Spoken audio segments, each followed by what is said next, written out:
we both lose my son. I I just oh, excuse me. I just had a lot of anger, and I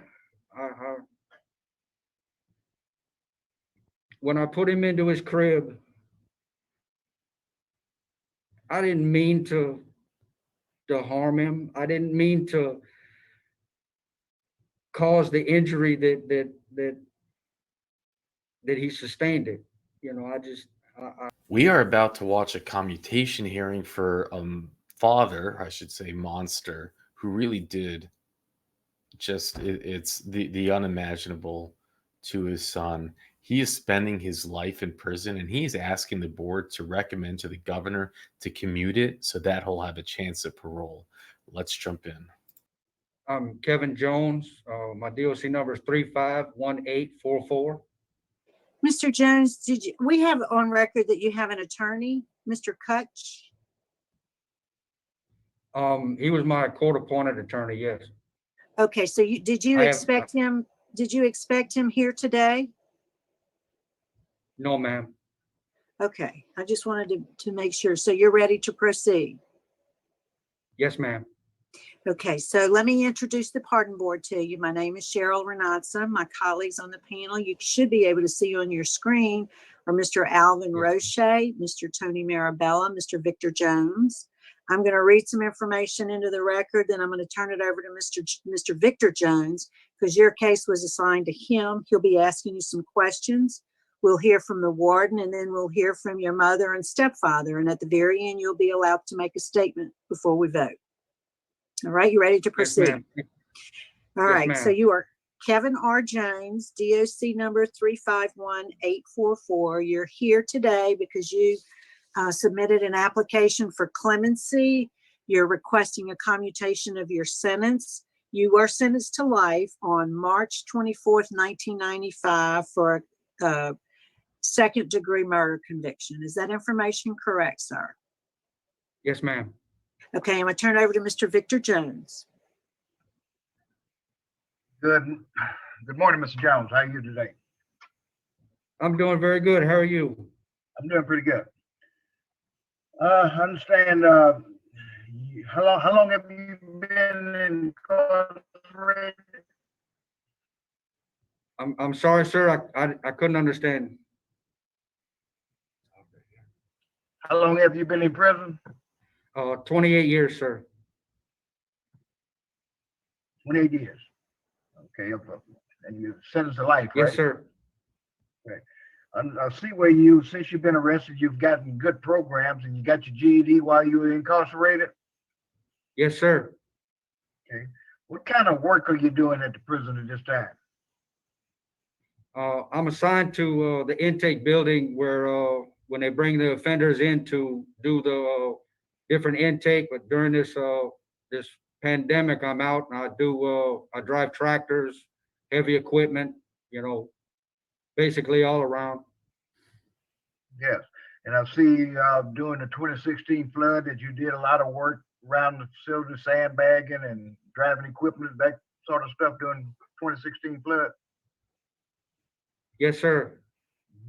And some of the programs you've taken, out of the programs you've taken, which ones of those you think most helped you with your situation while you've been incarcerated? I would say anger management, the whole experience dealing with the reentry program, with the learning the different avenues. Uh, I had a real big anger issues. I had a lot of anger problems, and dealing with anger management in the facility, and dealing with a lot of the wardens and in the different programs. I believe that the anger management is what helped me tremendously. So what did you think contributed, or what caused you to have this anger problem? I had no I was a young kid and I felt like, I knew everything and I didn't want to listen to authority. I was just mad at everybody when I finally realized that, my anger is really at myself. I had everybody around me tried to help me. I just didn't want to listen. I was angry with myself, and I had a lot of times where I took it out so many of the wrong people. Any particular reason? I mean, did you have both your parents, your mother and your father, were they in your life? My well, my father left when I was young. My mother was there, every step of the way. Good, bad, or ugly. There was times where I just things that I was doing. I forced her to kick me out of the house. I did a lot of things, but my mom was always there. How Through old were thick, you? thin. How old were you when your father left? Oh, year and a half old, I believe. So you pretty much raised without your father. Right. Well, my mom had, other, husband, the one that adopted me, where I have, my name Jones, and several other, stepfathers. Okay. You know what? You had a pretty good relationship with those, with these other men. Pretty good relationships. Some of them. There was few, and I, like I said before, they were trying to raise me, and I didn't want to be raised. And I had, a lot of angers within myself, and I didn't want to listen to them, and they didn't want to. It was hard. I made it hard for them to, be there for me. How about drug issues? Did you have any drug problems? No, not really. I did smoke weed. I even tried a little stint with, LSD and a few other drugs. Nothing hard. No. How old were you when you first started marijuana? I was in about seventh, eighth grade, about maybe what, 12, 13. Okay.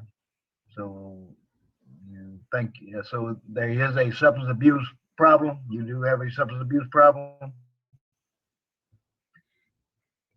I I wouldn't say a problem. I mean, it never really, forced me to do anything. I mean, I was like, you know, hanging out with, my friends, or hanging out with, just, you know, smoke a joint, or, drink a beer or something, every now and then. I never went out and just went searching for it, or, anything like that.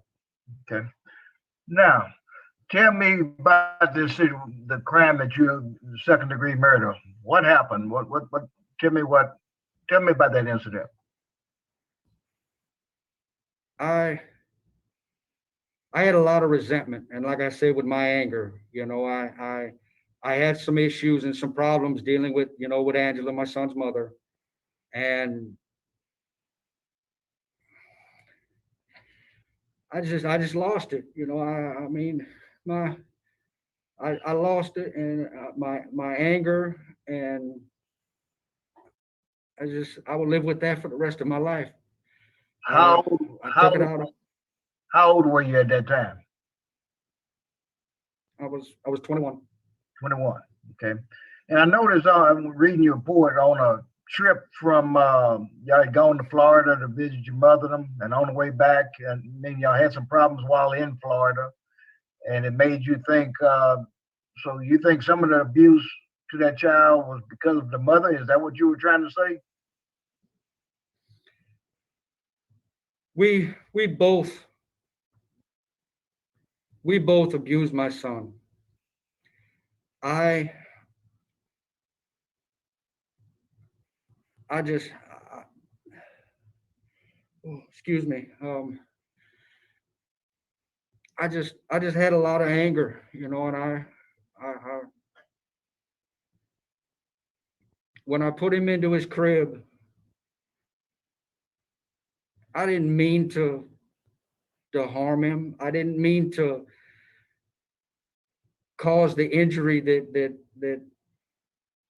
he sustained it. Okay.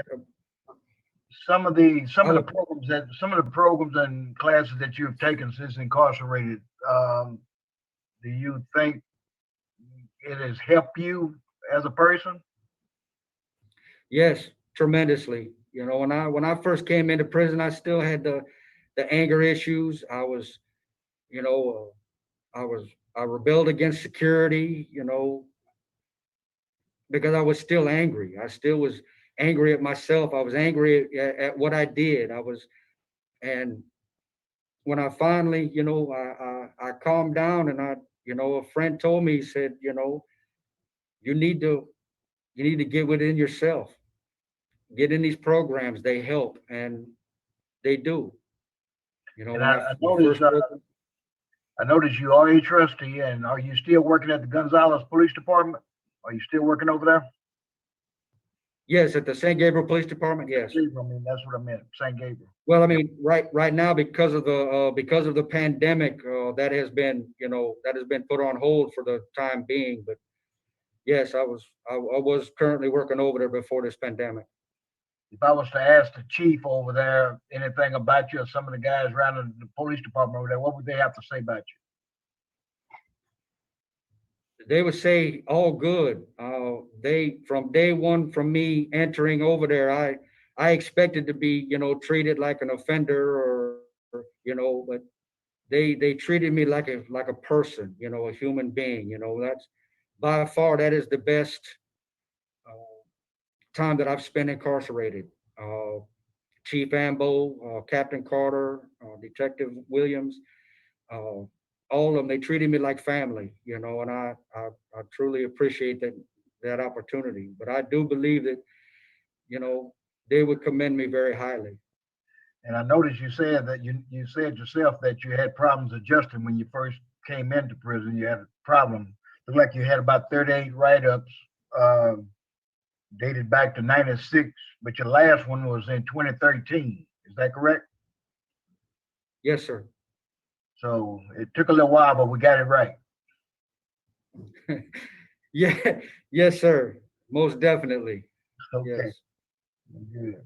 And I see you had a lot of levels of support from the family. Like you got good family support out there. They all love you. Yes, I do. Yes, I do. So you I'm truly blessed with. got a lot to be thankful for. That's for sure. Okay, I Yes, don't have sir, I do. I don't have any other questions. Thank you, Mr. Jones. Thank you, Mr. sir. Marabella? I don't have any questions, Madam Chairman. Thank you, Mr. Jones. Good job presenting. Perhaps we could hear from the warden. Okay. Warden Hooper? Like Tweety said, we know him by Tweety. He was assigned to the St. Gabriel Police Department prior to COVID-19. And like he said, Chief Ambo would sign him out if he could. Nothing but good compliments came from that.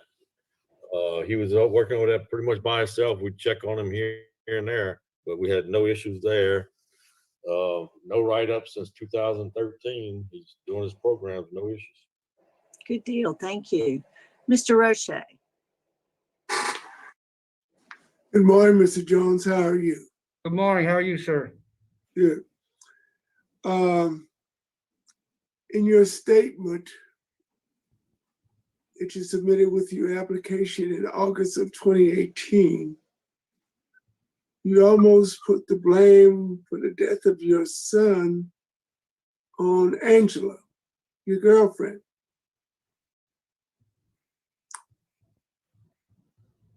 Is that true?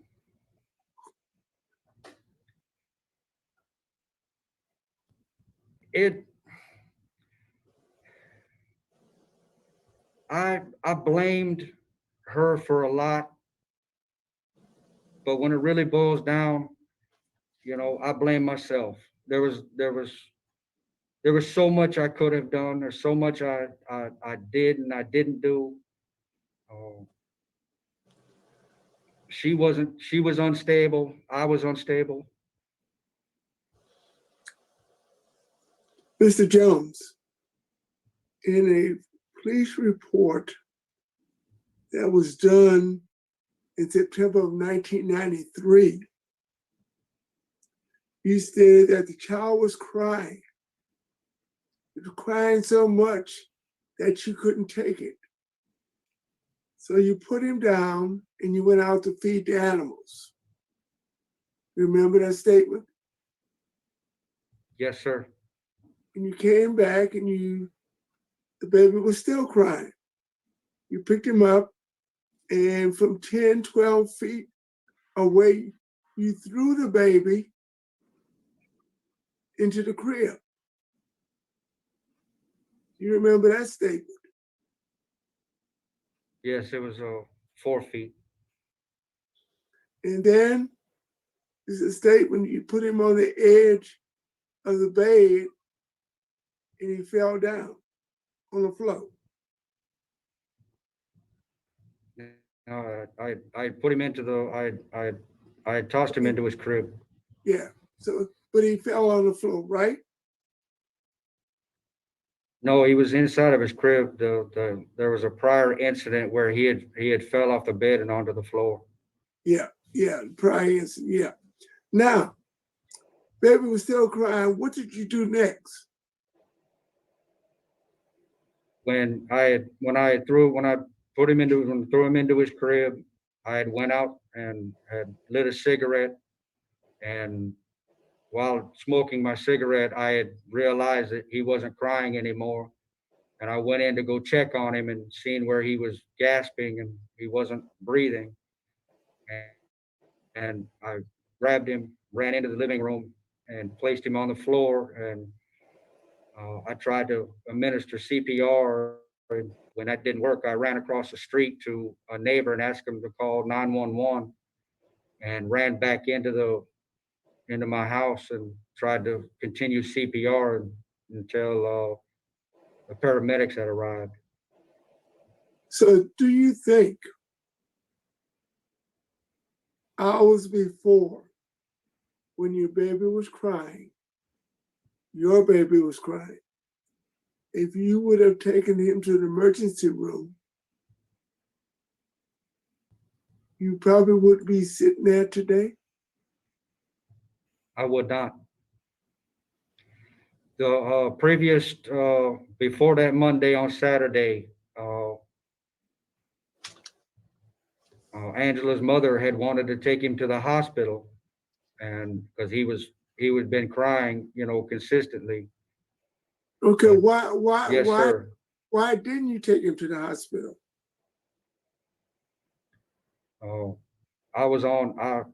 She was going to take him to the hospital, and there was a dispute and argument with Angela and me, and it got out of hand, and the end result was. Sir, answer my question. Why didn't you take him to the hospital? Because we didn't see anything wrong. I didn't. Angela didn't. Were you on supervision at this time? No, sir. You were not on parole or probation? No, sir. Okay. So what kind of person goes out to feed the animal and take a smoke when his own child is in a stressful situation?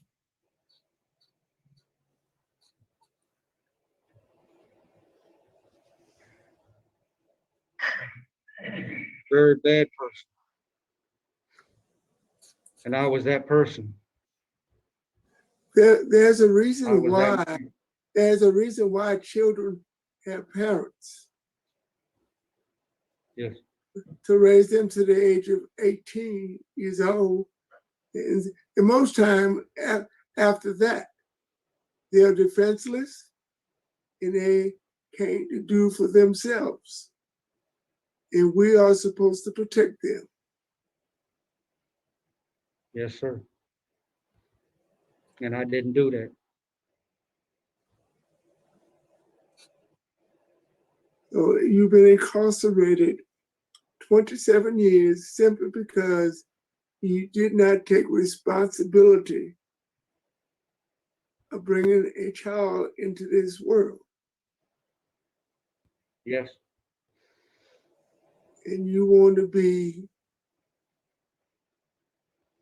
forgiven and commuted because you decide to do the right thing now. I'm asking for a chance. I'm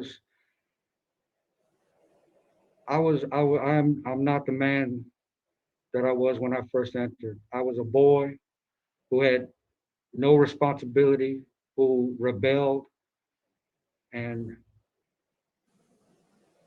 in being incarcerated and doing the things that I could have got help out there and didn't, but I got the help while I was in here. And I am a better person. I'm a man. I have, responsibilities. What happened with my son, I will live with for the rest of my life. And I still haven't forgiven myself, and I probably never will. I should have been there for him, and I wasn't. I should have protected him, and I didn't. I just want to inform you, Mr. Jones, that you have very, very strong opposition from all areas of the legal community. Often these individuals in the legal community voices their opposition, but in this case, each and every one of them wrote a statement saying that they vehemently oppose any clemency in this case. The chief of police of Alexandria calls it a heinous crime. The age of the victim, the age of the offender, I would be opposed to the offender receiving parole eligibility. The judge says, I'm opposed. I have no sympathy for parents who don't protect their children. I just want to let you know you do have opposition to your request. Madam Chairman. Thank you, Mr. Roche.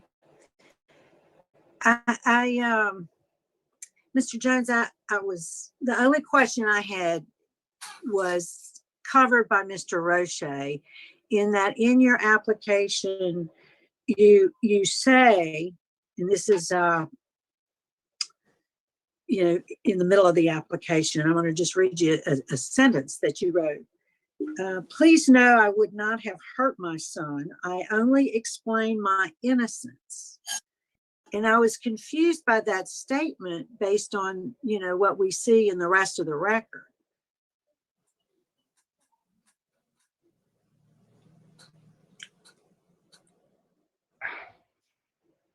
So what does that mean? You want to explain your innocence? The injury that my son had suffered,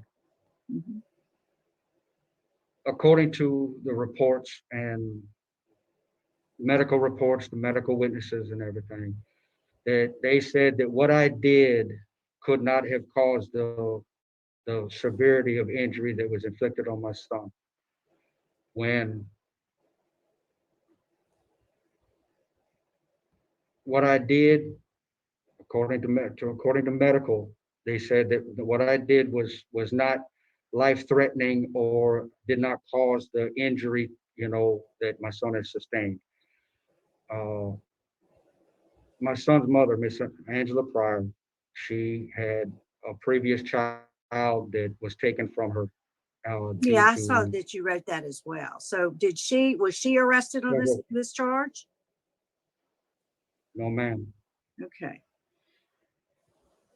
And I didn't see what you just mentioned in the record, but I did see where it was obvious that the abuse had occurred over a period of time. Is that fair? Yes, ma'am. Okay. I don't have any Yes, other ma'am. questions. Okay. We'd like to hear from your mother and your stepfather. You have to unmute your microphone, Miss Debbie, and then tell us what you'd like us to know. Go ahead, ma'am. I've watched my son over the past 27, 28 years he's been there. And initially when he went in, he was very angry and very ugly, actually, which is something that I had learned over his teenage years. But I've watched him begin to mature, make mature decisions, become socially acceptable is the best thing I can think of. You know, I've spoken with people and I'm actually to a point where I'm proud of him and the progress that he's made, the things that he's learned.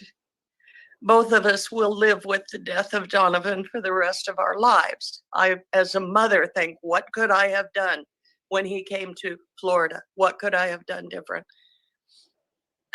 But I've watched him mature and become the son that I always wanted him to be. And I just want him home. I'm getting old. I'm surviving cancer. And I just would like him home with me. Something that we haven't had in a long time.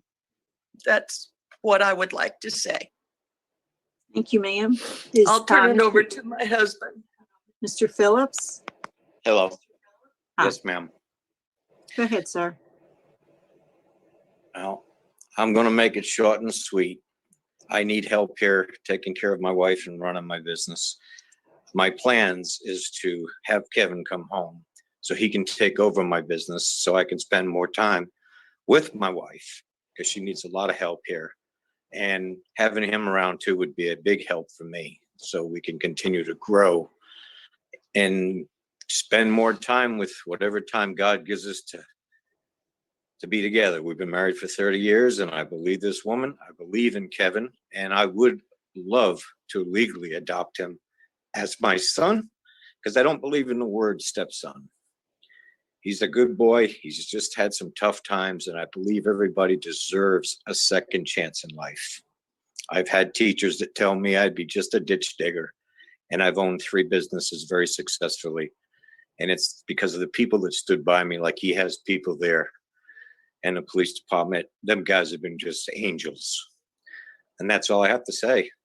I appreciate your time and hope you all be safe and have a good holiday. Thank you, sir. We appreciate that, Mr. Phillips. Thank you so much, both of you, for participating today. Mr. Kevin, is there anything you'd like to say to us before we vote? Yes, ma'am. All right. I made some very bad decisions. I wasn't there for my family. I wasn't there for my son. I should have, there's so many things that I should have done that I didn't do. There's things that I did that I shouldn't have done. I am a better person now. I have grown up and become a man instead of the young child and boy that I was. And I really would like a second chance at life. I love my mother and I love my dad, and he's my dad. You know, he may not have birthed me, but he is my dad. And I would just like the chance to be with my family. If you so deem and to give me a second chance. All right. Thank you. Thank you. Mr. Jones, are you prepared to vote? Ma'am, hope I get it right. Because of the comments made here this morning by the warden and the report that we've gotten, his prison record, the program that he's had, the 28 years he's had incarcerated maturity, my vote today would be to commute his sentence in 99 years, making parole eligibility after 30. All right. Thank you. Mr. Marabella? Thank you, Madam Chairman. Mr. Jones, you certainly have some very good support from your family. The warden has spoken very highly of you. Obviously, you have done very well in prison in the things that you've done. I think we're all very disturbed by the crime itself. A 2-month-old child killed. I hear you accepting responsibility perhaps as much as a parent can accept responsibility for having killed their child. I'm sure that's got to be one of the most difficult things in the world to come to grips with. Maybe that's why you push the blame off a little bit and not reflect all on yourself. I'm not sure, but you are living with that crime. You'll always live with that crime, but you have done some very positive things. I concur with Mr. Jones. It's going to be my recommendation that we commute your sentence to 99 years and make you parole eligible after you've served 30. Good luck to you, sir. Thank you, Mr. Marabella. Thank you, sir. Mr. Roche? Yes, Madam Chairman. Can you give me a second?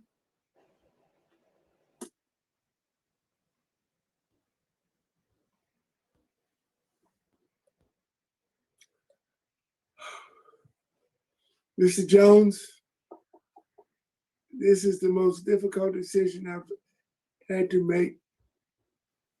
I will make today.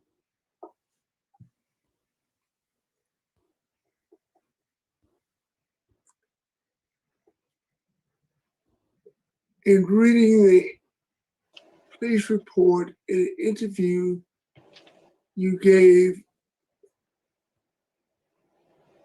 it was horrific.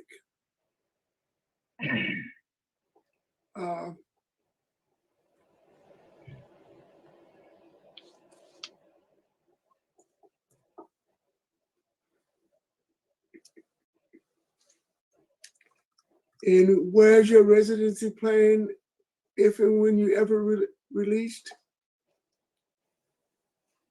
It'll be for in Connecticut with my mother. Madam Chairman, my vote is the same as Mr. Marabella's and Mr. Jones. Thank you, Mr. Roche. And I do also concur. Mr. Jones, my vote is the same, to commute your sentence to 99 years and make you parole eligible after having served 30. And my vote is for the reasons articulated by Mr. Marabella and the very positive remarks you had from Warden Hooper. So we will make that recommendation on your behalf to Governor Edwards. We wish you well. Good luck to you, sir. Thank you all so very much. And please All be right. safe in this pandemic. Thank Thank you. you. Thank you. Ms. Debbie, Mr. Les, thank y'all for participating. Warden Hooper, I think that concludes our business at Hunt. So we'll adjourn from your facility. It's 11:52. Thanks so much for accommodating Thank us. y'all. Merry Christmas. Thank y'all. Merry Christmas to y'all. Let's unpack this. Before I do, let me share with you that we are about to watch his parole hearing. So as a reminder, what he just had was a commutation hearing. He was sentenced to life in prison. He had no chance at parole. What this board just did was make a recommendation to the governor at the time, in 2020, Governor Edwards, to commute his sentence to give him parole eligibility. Now, the governor signed it. And fast forward to 2024, July 11th, 2024, he is about to sit in front of the new parole board to have a parole hearing. Now, typically, it's a shoo-in. It's just a procedural process because if you think about it, the governor handpicks his or her board members. It's a hand-picked thing. It's not, it's a nomination. So if the governor nominates the board, and then the board recommends to the governor to pardon, and then the governor signs that recommendation, would the same board truly deny the parole that they recommended to the governor? No. We have seen it happen, I think, twice that I can remember, but otherwise it doesn't. Now, what makes this a little different is that in 2024, there's a new governor. This parole board has nothing to do with Governor Edwards, except you can say Ms. Renatza and Mr. Freeman, but they don't have the same loyalty to Governor Edwards. So it's going to be interesting to see what happens. This parole board, it's hard to really understand, but it's going to be interesting to see if they grant. Now, before we go and watch it, I just want to get a few things off my chest. One is that I thought Mr. O'Shea was going to deny, but you can tell that he was struggling. You can tell that his pain and emotions were real. It's not an act for Mr. O'Shea. And I believe in my heart that the only reason he granted was because he didn't want to punish the grandmother of the baby and the mother who that's what I believe in my heart. I don't think otherwise he would have granted. And Victor Jones, he's not as bad as Jim Wise, although, similar internet problems. But that was a terrible interview. I don't know what they're talking about. Good interview. Mr. Marabello was absent on this one. I don't know. Miss Renatza had a mic drop. She could tell she was not in it. But, this is the type of, they want to commute. It's been 30 years. And it's interesting, though, because compared to other boards that we watch, Connecticut, Iowa, Utah, which we watch a man do too. If you're not familiar, there's a second channel. The link's in the description. We see all those other states. This would have been a grant for them like that. I mean, we see grants. They would have said, what? He's already served 27 years or something. Yeah, let him out. I mean, 30 years, that's a long time. That's what the other states do. But Louisiana, they do take it more seriously. Now but he's a monster. And not only is he a monster, he doesn't take any accountability. You see it. He just doesn't. He just, it was the woman I was with. And I don't have any, and I should have told you this from the start. There's no appeals to this case. There's nothing. I have nothing to read to you. I have nothing to go over. It's just what we have here in this hearing. So I can't be useful in that way. But even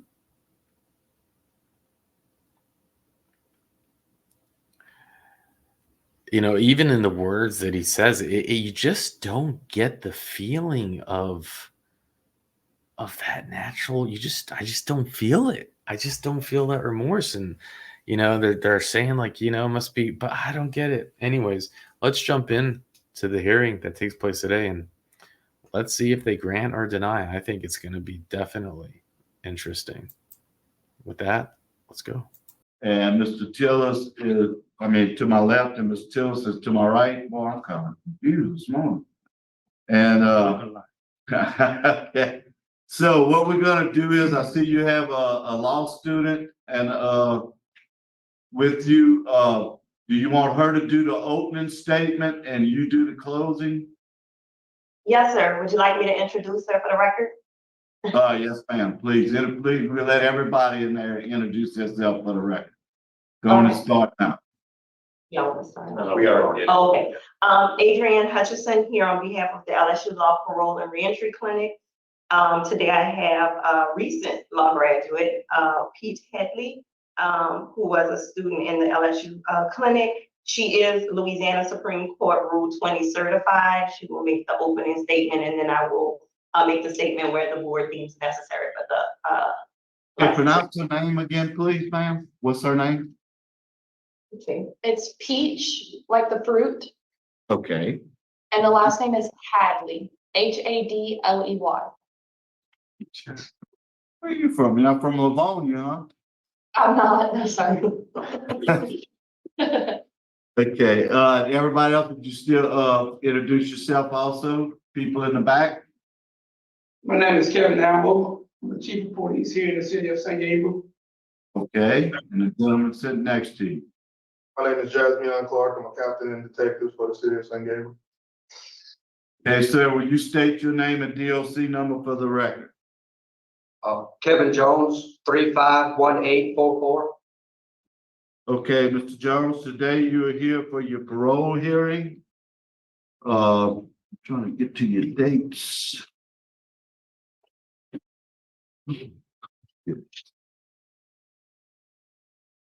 All right, you were sentenced,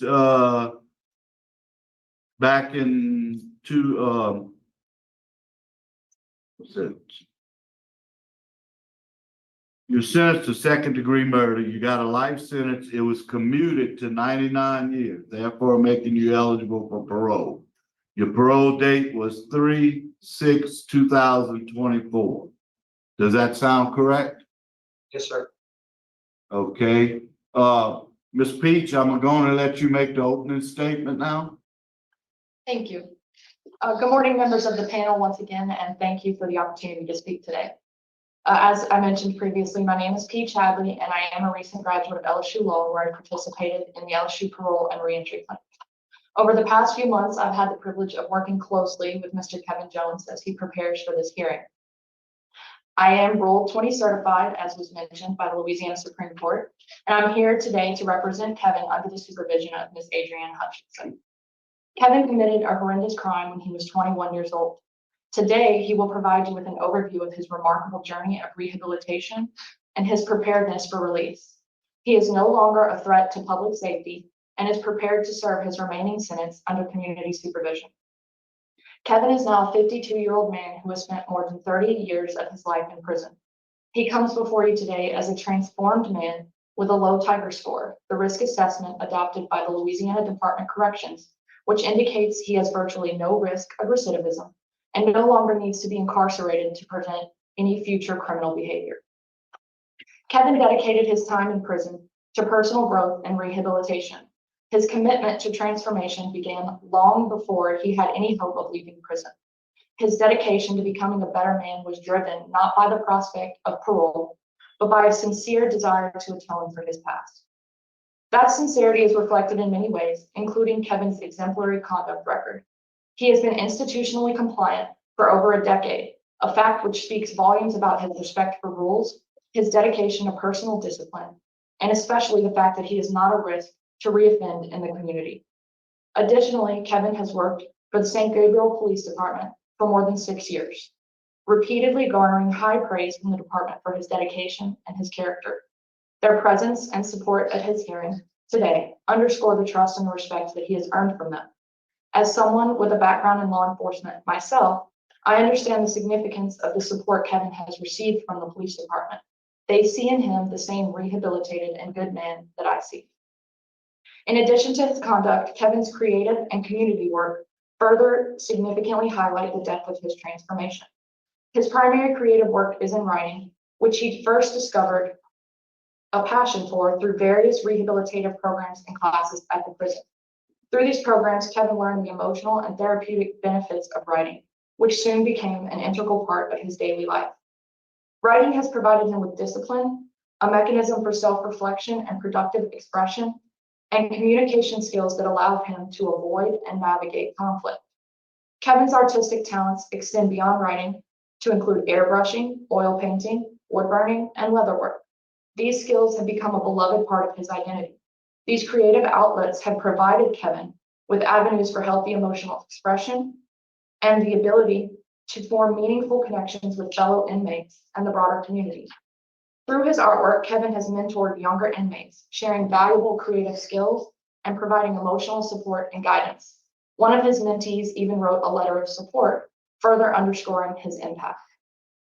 Kevin has also volunteered his artistic talents to the city of St. Gabriel, painting decorations for various festivals and city events.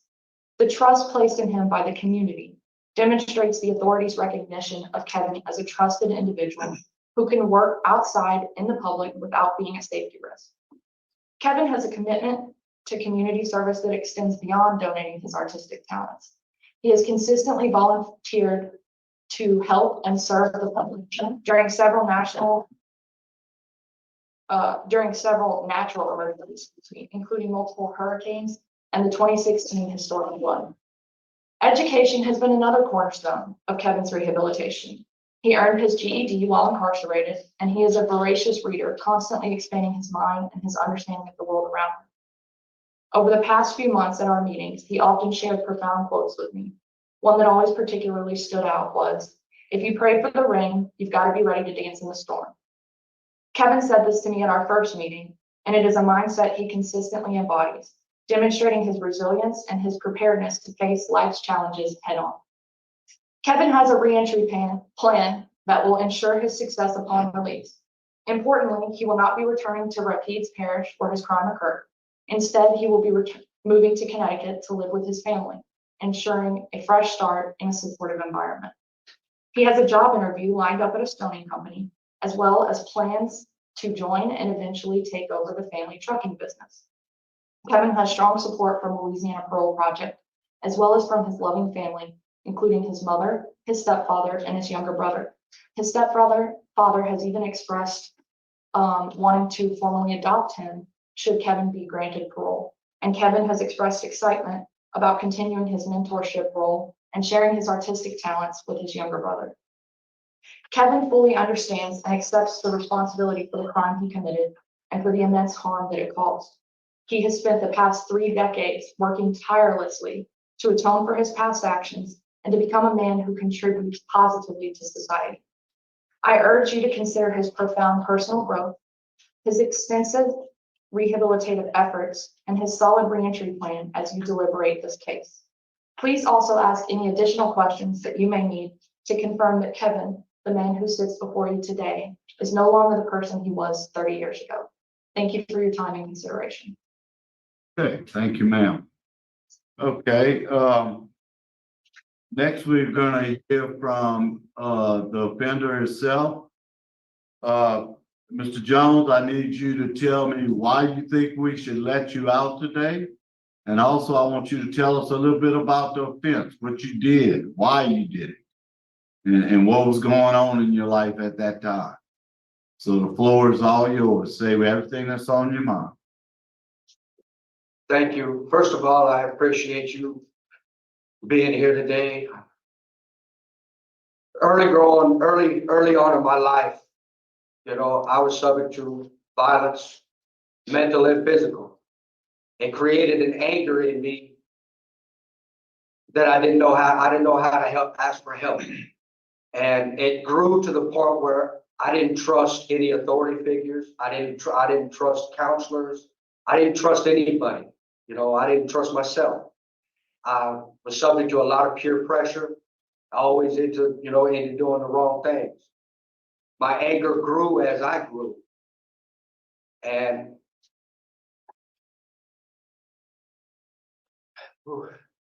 my anger became my life to the point where I was angry all the time. I was angry at everybody.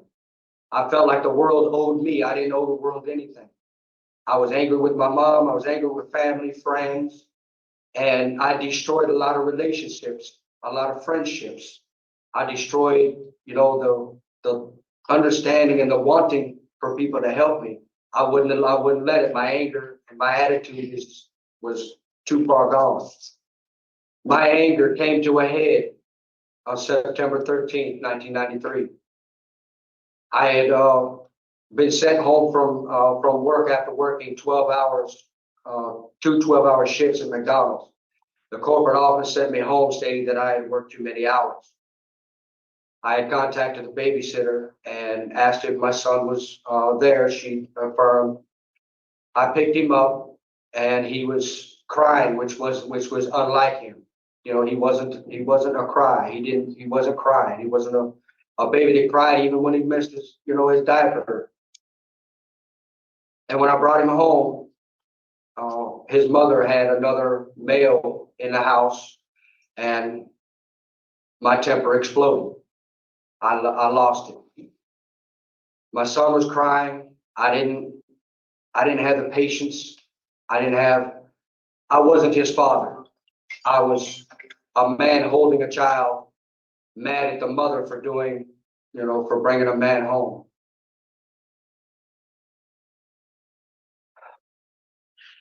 My temper exploded. And my mom had told me that sometimes you have to let a baby cry.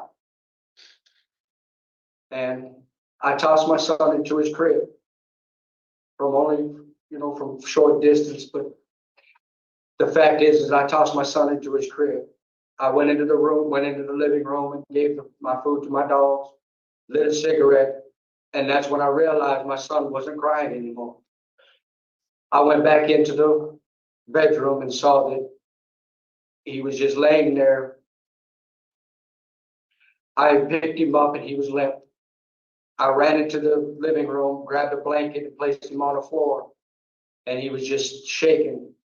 I didn't have a phone. I ran across the street and begged the neighbors to call 911. I ran back into the house and he wasn't breathing. And I attempted CPR. I knew not to use two hands, but I did use one hand to do chest compressions. And I tried to breathe a short amount of breath. The ambulance showed up later on, took over, and went to the hospital. And then that's when I found that he had suffered a head injury, a 2-inch skull fracture. I was arrested about 30 minutes later for the attempted first-degree murder of my son. I had later found out through several testimonies that my act was heinous. I wasn't my son's father. A father's supposed to protect their children, to teach them, to help them grow and to nurture them. And I wasn't that man. My son needed me and I wasn't there for him. And instead I hurt him. I've lived with that terror and that trauma my entire life, every day, every minute. I knew that I needed help. I knew that I needed to sustain. I needed something to do. I'm sorry, excuse me. I know that I needed to control my anger. I needed to learn. And I needed to be a better man, a better son, a better friend. And when I entered Angola, I wasn't illiterate, but I wasn't exactly an educated man. And I received my GED. At the time in the early 90s, lifers weren't really put into a lot of classes. But that didn't stop me. I sought out books from the state library dealing with, the mental issues of anger, dealing with the mental issues of being, I'm sorry, excuse me. But it's in these books that I began my rehabilitation. I began to understand why was I so mad. And I wasn't mad. My mom has only been a mother as long as I've been a son. My mom was subject to the same abuse, the same violence that I was. And my mom did everything that she could possibly do to help me, although I didn't listen. My mom has always been my strongest advocate. As I started reading and I started, learning that I was mad with myself. I had the opportunities. I had people that were willing to help me.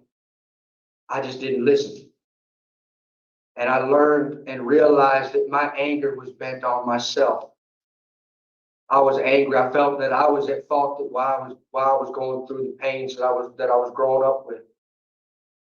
I learned how to control my anger. I have a non-existing anger issue now. I've learned to be humble. I've learned to be friends with people, to help people, something I never did. I'm able to joyfully interact with, with the younger generation. And I do I do my best to try to steer them in the right direction and tell them my story on how I cope and how I change. Entering anger management was very powerful for me because it helped me to cope with, why am I angry? How can I change that anger? How can I change me? When victim impact was first offered here at Hunt Correctional, I wasn't in the first class, but I did enter the second class. And victim impact is the most emotionally, most challenging, most devastating class that anyone should go through. And I think it should be a requirement for every offender in DOC to take. Victim impact gives you the insight on victims of all crime, not just murder, and not just, a physical victim, mentally. I learned how to see that my son's mother and her family aren't the only victims. My mother's a victim, my family, my friends, those around me, the community are all victims behind my, losing my temper, behind my anger. I have since made, amends with my family, and I wanted to become the son, the friend, the person that I know that I can be, and I know that I am now today. What I did was heinous. What I did was wrong, and I can't change. I wish I could. Okay, we appreciate that statement. Thank you. Next, Warden, do you have anything that you would like for us to know? Yes, sir. I mean, as you've heard, he's got an outstanding institutional record. He hasn't had a disciplinary report in over a decade. He's, he works as a trustee for St. Gabriel Police Department. He's taken a lot of courses, a lot of programs, even before he even had a parole eligibility. So he's definitely on the right track and doing the right things here. Okay, thank you, Warden. Mr. Kerry Myers from the Parole Project. Good morning, Kerry Myers with the Louisiana Parole Project. We've been working with Mr. Jones for some time now, and what we know stands out is the fact that he, and I'm not going to speak to, he expressed it too well, and so did Ms. Adley, of all his accomplishments, but what he's shown is the character. We will, we know that after 30 plus years in prison, he's going to need support initially to adjust. He does have a ICOTS that's already approved to go to his family in Connecticut, but we're going to be here to help him through that first 4 to 5 weeks when he needs it the most, which is the most critical time when someone who served that much time is released. And we'll be supporting him through the programs that we can provide and the mentorship that we can provide. During that time, he'll have someone with him constantly. Every day, he'll have a mentor with him. He'll be in classes. He'll be having that transition that he needs to learn the things that he needs to adjust to society. We would just ask this board to consider all his accomplishments in his rehabilitation, his reentry plan, and grant his parole today. Okay, thank you, Mr. Meyer. Okay, and now we will have Deborah Love, his mother. Can't hear you, Miss Love.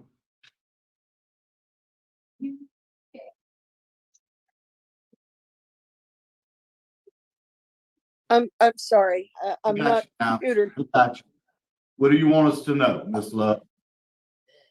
My son was not easy to raise. due to our circumstances. Yes. There was some violence. There was a lot of underlying issues. But I tried to do the best that I could. And he just was very resilient to any kind of suggestions or assistance.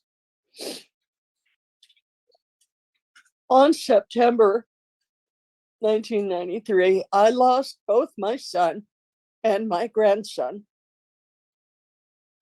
on the same day. But over the last 30 years, talking to Kevin, visiting with Kevin, he has achieved peacefulness, not only with his GED education and reading and writing, but he has become the son that any mother wants. He's supportive to me. He's shown me, the PD. He works there. They like him. I have on visits talked to a couple of the guards and the wardens, and they expressed good thoughts about him. So it isn't just him pulling the wool over mama's eyes. He is a good man. And I'm asking you to please grant him parole so that he can come home. It's important to me that that happen. Thank you. Thank you, Ms. Love. Appreciate you sharing that with us. Jasmine Clark, a friend. Captain Clark, St. Gabriel Police Department. I worked with Kevin for about 6 years while he was with trustee at the PD. And in that time, he's become sort of a co-worker. We've had conversations. I don't think Kevin has a mean bone in his body. He's very respectful and has shown himself to be trustworthy. I believe that if given the opportunity to be released, that he will be a law-abiding citizen. And I don't think that he will ever do anything to risk his freedom again. Thank you. And Ms. Hutchinson, would you like to give your closing statement? Sure. I believe Ms. Hadley did an amazing job covering all the bases of Kevin's vocational and work ethic, his reentry plan and his community service, and also his low risk of recidivism. I think Kevin expressed well how his programming has impacted him in parenting classes, anger management, and victim impact. I think Carrie's also explained Kevin's plan when he comes to Louisiana Parole Project. And his mom and the St. Gabriel Police Department have given great character references to the man he is today. So I won't take much more of your time. We just ask that this board give Kevin the opportunity to serve out the remainder of the sentence on parole and give him a second chance with any restrictions that this board deems necessary. Thank you. Thank you very much. Mr. Prater, you were assigned the case, so we'll let you do the questioning first. Okay, Mr. Jones, good morning and good morning to everyone there. Tell me, I'm curious about the previous injuries to the child, to the baby, to your son. Tell me about that. When I had learned when the pediatrician and the doctors, emergency room doctors came in and told me he had a 2-inch skull fracture and had severe cerebral edema hemorrhage.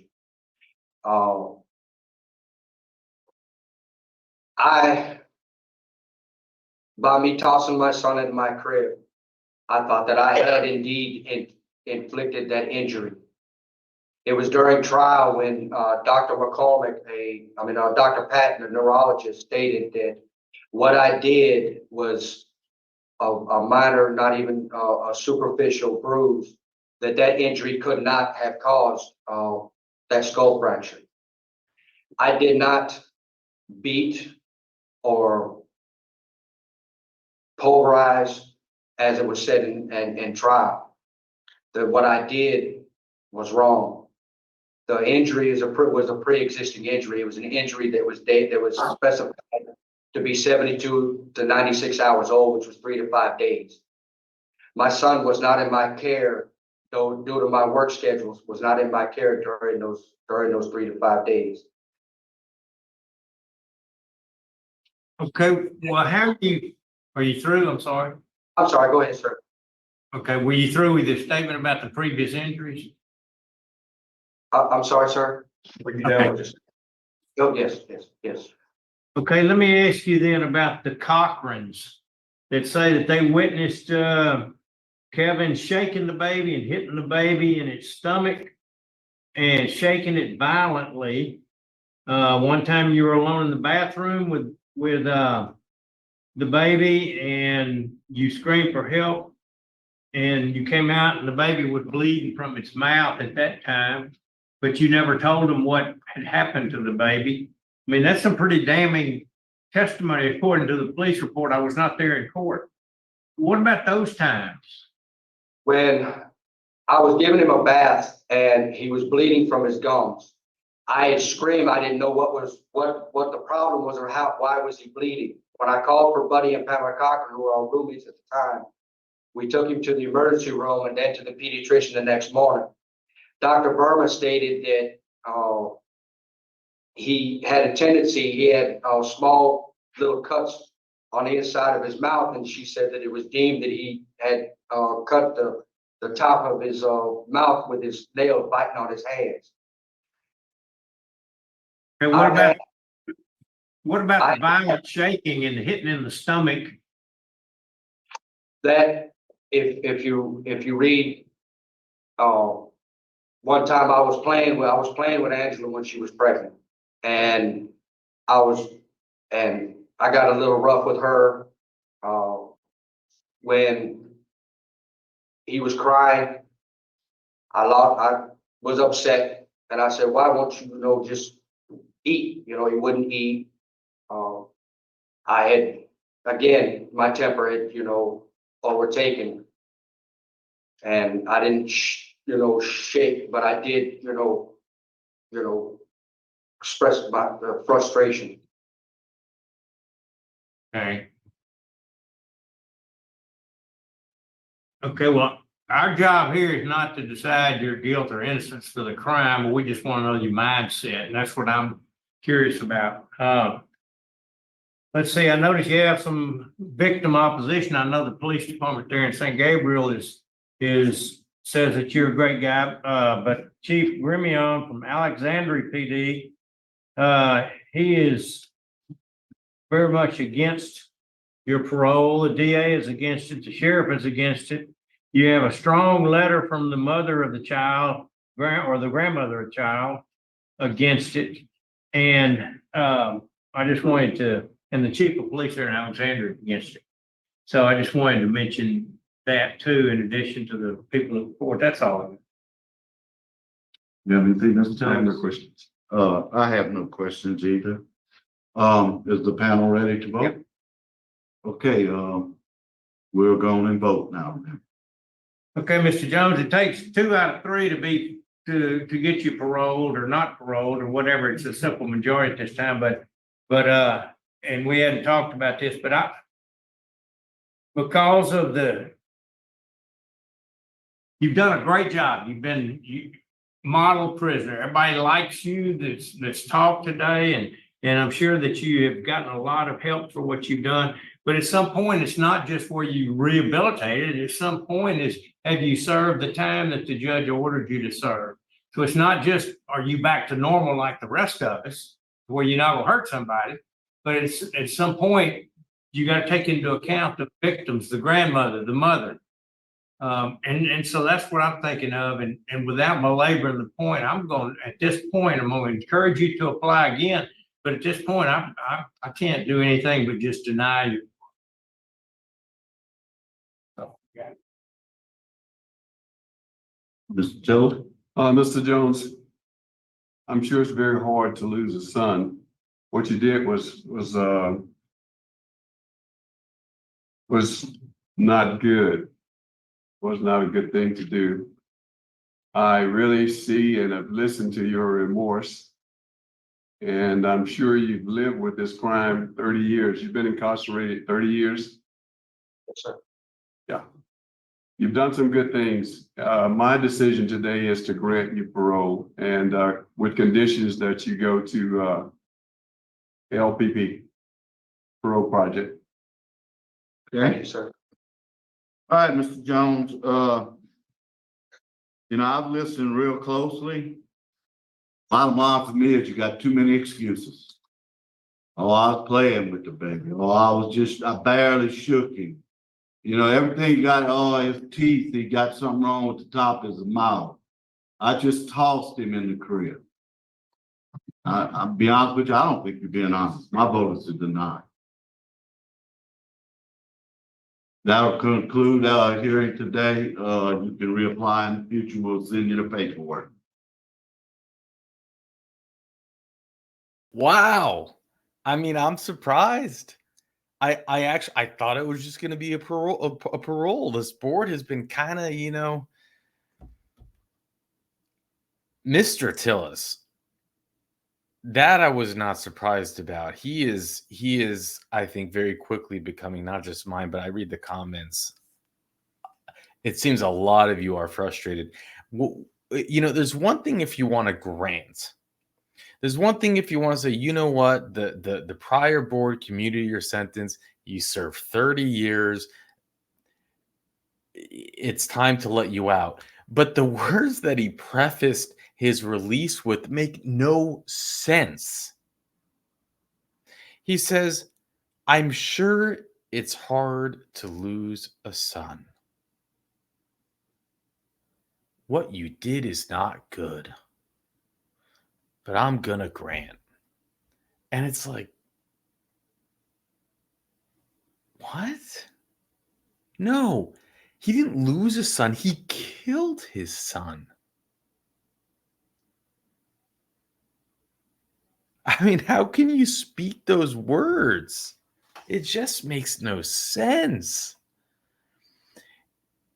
And, Mr. Pete Freeman and the sheriff with the mic drops, and they dug in, they got more information. They didn't buy it. As you can see, it was lie after lie after lie, excuse after excuse after excuse. He's not owning it. And I don't even buy, you don't feel the pain in his voice. He never mentioned his son's name, no tears. I mean, it's like, yeah, I came home. I was mad. I was working a double shift at McDonald's and I came home. And my wife had brought another guy there. And then and like all the way back to Mr. O'Shea, I just tossed him 4 feet. It was just, I went out, I had a cigarette. It was my fault. I should have helped him. It's like, shut up. Then, this board, they dug even deeper and you hear about the injuries and how extensive they were. And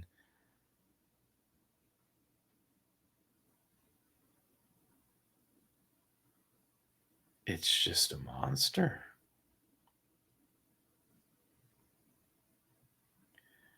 And they denied him. And hey, isn't that interesting? Because I think it goes back to it's a different governor.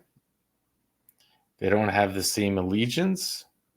It's not, they didn't feel that they had to kind of, it's not like the governor that handpicked them signed that commutation hearing that the board recommended. And then, no, they saw it and they said, no way. You got to at least take accountability. Now he can apply for parole again. Maybe it'll be in 2 years. I'm not sure. And who knows what will happen then, but it'll probably come in with a different story where he's going to at least, he'll know, okay, well, this time it didn't work. I'll go ahead and say that I'll just take more responsibility. What was the line he said that his mother said? Just let the baby cry. Really the mother, I guess it wasn't the baby's biological mother. Is that possible? No, it was his biological mother, but he said that the mom had gotten in trouble with another one of those. Anyways, in my opinion, mom should be in prison with them. if you hear about how extensive the injuries were and how long they went back, it's like, how is it possible that she's not?